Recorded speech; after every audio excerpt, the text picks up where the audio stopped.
St. Johns County's local arts agency launched what it's calling a heritage trail, connecting many significant points in St. Johns County's Black history. We're joined this morning by Dr. Tameka Bradley Hobbs, author, historian, and lead researcher for the St. Johns County Black Heritage Trail, Brenda Swann, the Director of Programs and Development at the St. Johns County Cultural Council. So, good morning. Nice to have you here. Nice to be here. Thank you. Regina Gayle Phillips, the Executive Director at the Lincolnville Museum and Cultural Center. Good morning. Good morning. And Thomas Jackson, a community advocate and local historian. Good morning, sir. Good morning. Good morning. All right. I am going to Dr. Hobbs, can you hear us okay? Yes, I can. Good. All right. Good morning. I want to start by asking you with this project, since you were the lead researcher, you're a historian, you have at least one published book about history in Florida. Can you talk to us a little bit as a historian, how you approach diving into history in St. Johns County about this?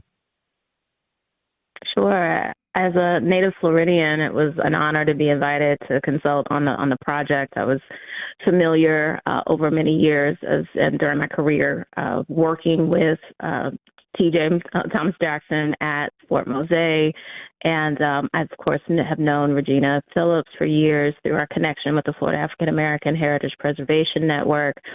For a number of years, I served as the historian at Florida Memorial University, which is now in Miami-Dade County, but for 50 years was located in St. Augustine. And so I had all of these bits and pieces that I was personally and professionally familiar with.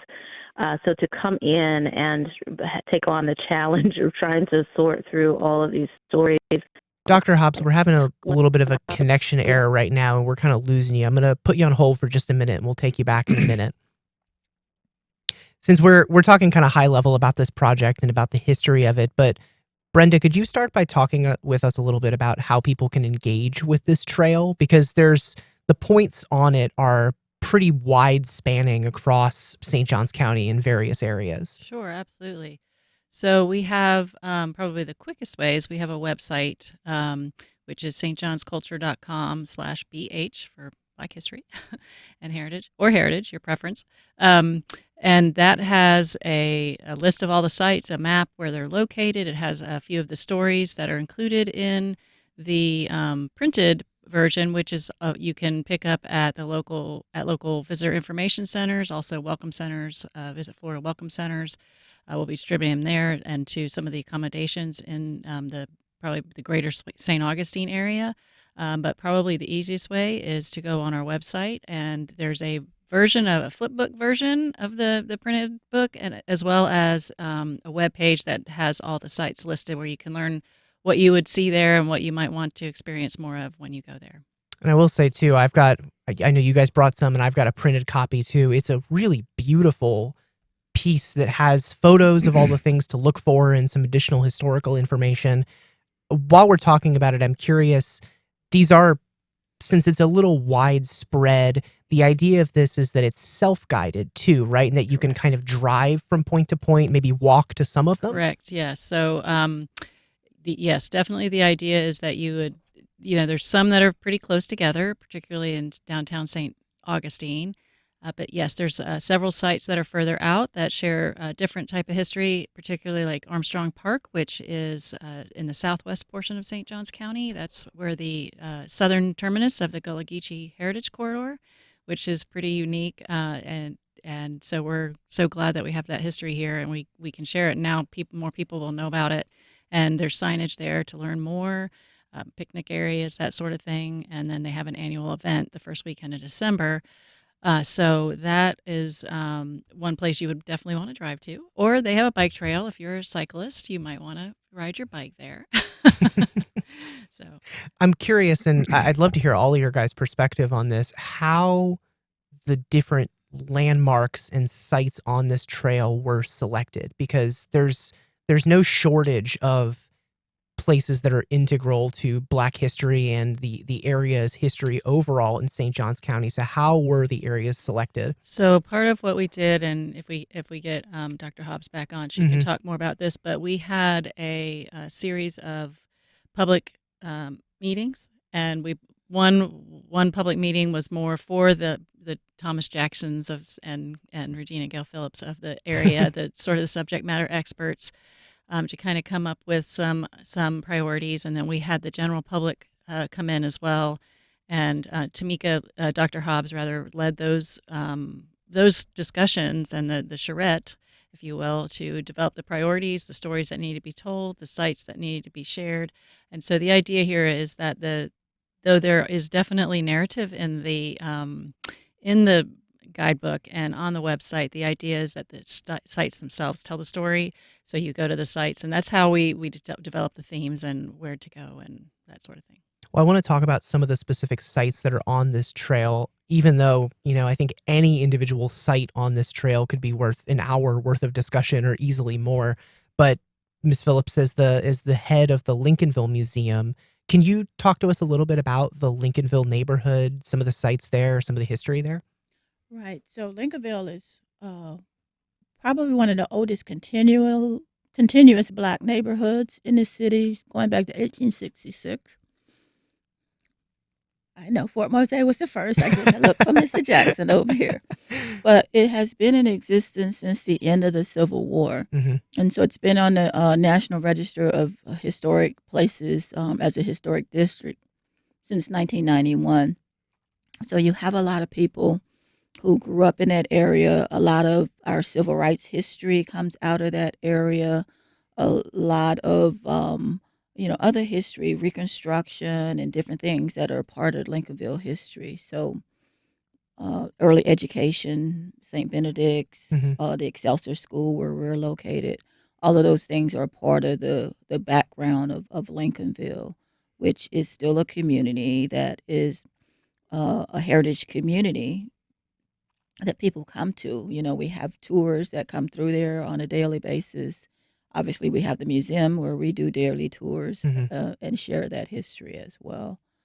So the Lincolnville community probably helped to shape some of the other things that we talk about in terms of those early free black people that came back Hmm. and branched out in other parts of the county. Or maybe they had lived in other parts of the county prior to that, but that was like the hub or the focal point of where people came to. Even the people who worked at Florida Memorial, which was on the west side of town, Hmm. most of the professors lived in the Lincolnville area. I'm just happy anytime there's an opportunity to kind of give more attention to the Lincolnville neighborhood too, just because, I grew up in Central Florida. We would take field trips up to St. Augustine when I was a little kid, but I think maybe this is painting too broad of a brush, but I think it's very common for people when they visit St. Augustine as a tourist to chiefly engage with the historic downtown area. And even though Lincolnville is still within the bounds of the greater historic area, they might not get out into the Lincolnville area and get to see as many of those other areas out there that don't quite get as much attention as they typically do when it's such a vibrant neighborhood with a lot of interesting history. Absolutely. And we hope that this guy will help to draw more people to that area. Hmm. We also have, in addition to the Lincolnville Museum, we have the Accord Civil Rights Museum that's in Hmm. the Lincolnville Historic District. We have the Robert B. Hailing Freedom Chimes Park that's there. I mentioned the St. Benedict de Moore, a lot of historic churches that are there that go back over 150 years. So there's a lot of history, a lot of the civil rights workers that either lived primarily in the Lincolnville area. And so those markers are there, different sites that people could go to within that district. So if you come to the Lincolnville district, you'll see a big portion of this Yes, history definitely. Hmm. that's displayed there. And we'll point you to some of the other things when you get there. Mr. Jackson, I want to talk to you a little bit too, because Fort Mose is one of the sites on the Heritage Trail. You're one of the founding members of the Fort Mose Historical Society, so I know you are very well versed in this history. It's a really fascinating history at this fort, at this area that I think a lot of people aren't overly familiar with. Can you tell us a bit about it? Well, Fort Mose, well, the official name, Gracia Real de Santa Teresa de Mose, it's the site of the first freed black settlement, what is now the United States, but was at that time Spanish Florida. And the Fort Mose Historical Society was tasked with the job of actually assisting the Florida Park Service develop the site and interpret the site. And of course, we've been working since our inception in 1996, um, trying to do that task. And of course, the park is there, the boardwalk is there, Mhm. and just recently we just cut the ribbon on a fort. So we have a fort there now, which will greatly enhance the experience of any visitors that come forth. Um, but I just would like to say, too, growing up in St. Augustine, I was born and raised in St. Augustine, and I've seen a lot of changes Mm. over the years. And I actually lived in West Augustine, and not too far from where the college used to be. Mhm. And I went to school and church in Lincolnville. So I kind of had the best of both sides of town, so to speak. And as Ms. Phillips was saying earlier, Lincolnville has been a vital part of the Black community. And we really need to tell the story, because we had, on this trail is 20 sites. Mhm. I think there need to be 200 sites.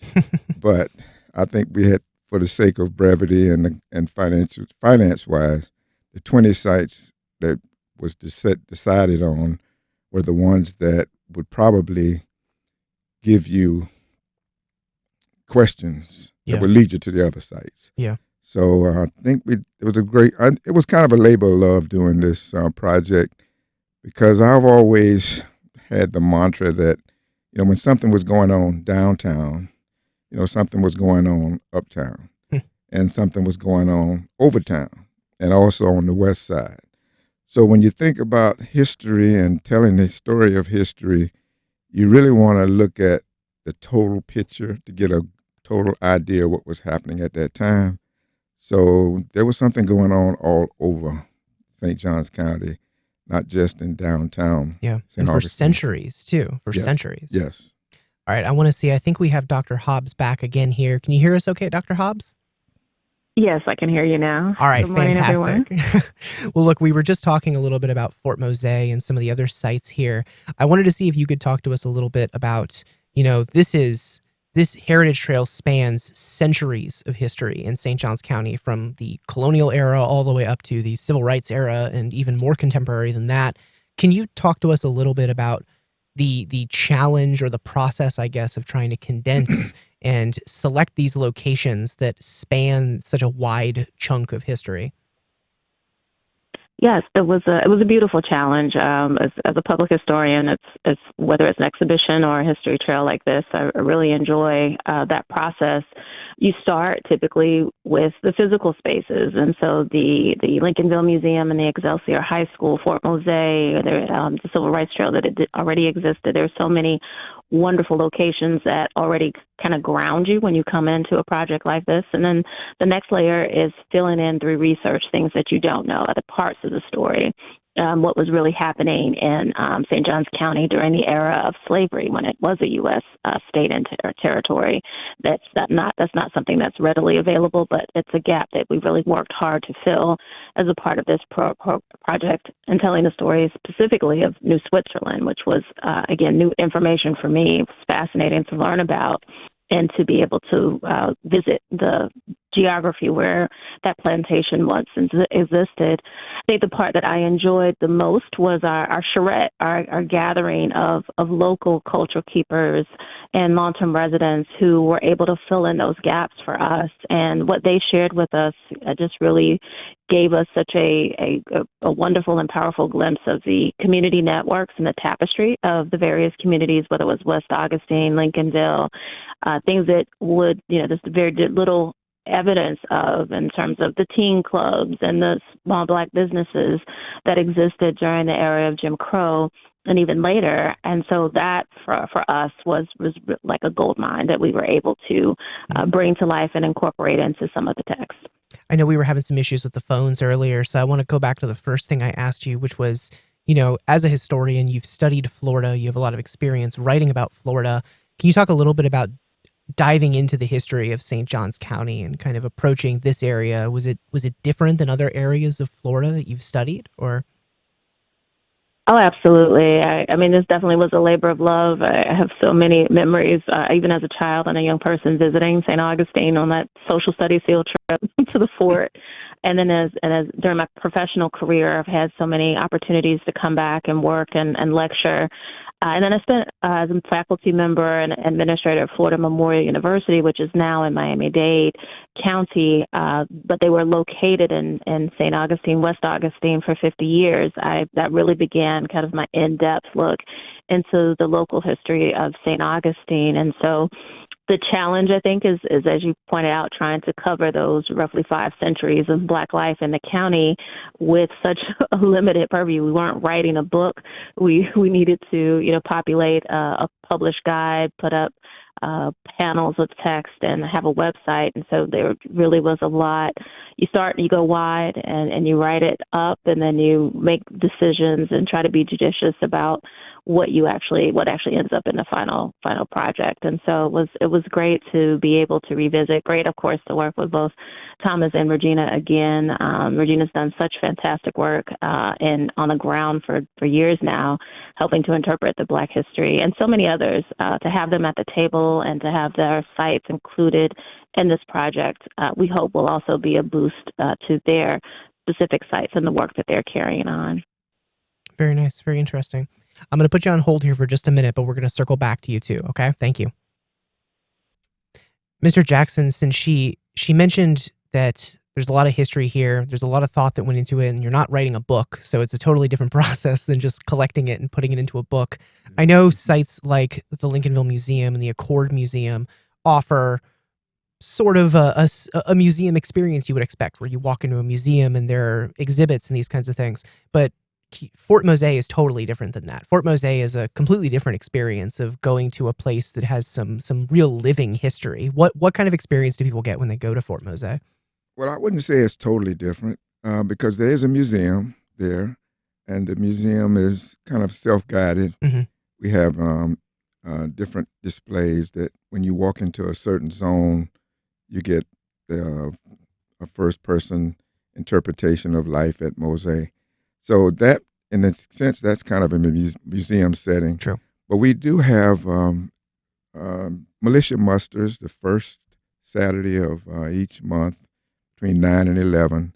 And the militia come out, and what we do is what militias do. We check our weapons. We make sure we have everything is clean. And then after we clean the weapons and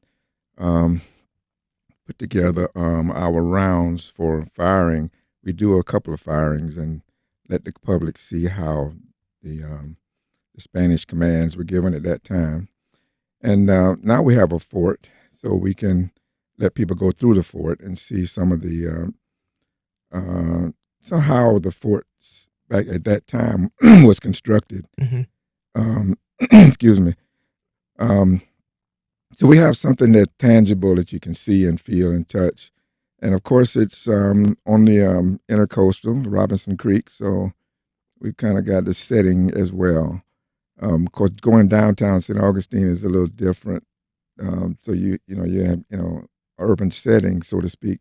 But when you go to Fort Mose, you're kind of out in the elements like it was at that time. Mm-hmm. So it's a little different, but it's the same in a way too. Yeah, for sure.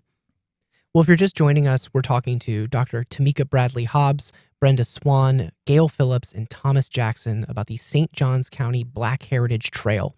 You can join the conversation by calling 904-549-2937. You can email at firstcoastconnect@wjct.org or reach out on social media. I want to talk a little bit about slightly more contemporary history too. I know you mentioned, Ms. Phillips, the civil rights history in the area. And one thing I've found when I'm reporting on St. Johns County or talking to people in the area is that a lot of people know the area's civil rights history, but a lot of people also don't realize what a large role St. Johns County played during the civil rights era. I mean, we talk about Birmingham and we talk about other cities that played big roles, but I don't think people necessarily think of St. Augustine as such an important spot during the civil rights movement. You're right. And I think part of it is some of that history was suppressed. I think maybe a point of embarrassment for Mm-hmm. people who lived here. So we happen kind of in between, the Birmingham, Selma stories, and the movement moved on. So a lot of the people who were involved in the movement also moved on because they had a hard time um resettling in the community. Their businesses went away for the most part. So you had almost like a period of silence in St. Augustine as it related to the civil rights movement. So that's probably one of the most amazing stories we tell where people come back and say, oh, wow, I didn't know that happened here. Hmm. We get that almost every day with people going through the museum because they've seen the pictures of, Mr. Brock pouring acid in the pool at the Monson Motor Lodge. They've Hmm. seen the weigh-in pictures. They say, "I did not know that was in St. Augustine," or they'll see the pictures of Dr. King being incarcerated here. They have no idea that he was arrested in St. Augustine as Yeah. well. And I used to think that there were like, hundreds of arrests of Dr. King, but there really were only a handful. And one of those was here in St. Augustine. Yeah. I know also, I'm glad you mentioned the wait-ins because that's a particularly interesting part of the civil rights movement's history here in St. Augustine of people protesting segregation on the beaches. And Brenda, I wonder if you could talk a little bit about the museum exhibit that's out there on the beaches. I was there when you guys broke the ribbon and Oh, announced great. the whole thing, and it was really fascinating. Sure, absolutely. So the sort of the precursor to this bigger project, the St. Johns County Cultural Council developed an exhibit to put out at the county pier where the wait-ins happened in June 1964. And we happen to also manage a building for the city of St. Augustine Beach, and it's the only building left that was there. And it's on the National Register of Historic Places for that purpose because of its national significance relative to the wait-ins and their national broadcasting. There was, people coming in to wait in, and also at that time, St. Augustine was starting to celebrate its 400th anniversary, get those things together, and that was bringing press. So there was a lot of press here in St. Augustine, and that was videoed, that was pictures, all of that, and it went national. And because of that, that press coverage, the demonstrations here are widely credited with the passage of the 1964 Civil Rights Act. Hmm. So that's really where St. Augustine that's really why it's so significant, right up there with the other cities, Birmingham, Selma, in that civil rights movement. And so that exhibit's out there. As you walk to the beach, you can look at the panels. You mentioned the opening; that was a really moving experience. Those Yeah. people that were there, and were protesting and working to desegregate the beaches. And it was actually hard for them. We worked with the Accord Museum, who still was in touch with them, and they had been nervous about coming back. They hadn't really been back since. Yeah. So to hear their stories and to see them be celebrated by the entire community, not just the people that were doing it with them, but the entire community, mayors, all of that, that was really moving. Yeah, it really was a very moving event. The two men who came back, Shed Dawson and Purcell Conway, shared these stories, and now this is another site on the trail that you can Yep. go visit. I'm gonna take Dr. Hobbs back real quick. Can you hear us okay, Dr. Hobbs? Yes, I can. I want to ask, we talked a little bit about how this history might not be as well known. Maybe it has even gone through periods of being suppressed so that it is not as widely talked about. What are you hoping, as the researcher on this project, people take away visiting sites on this heritage trail?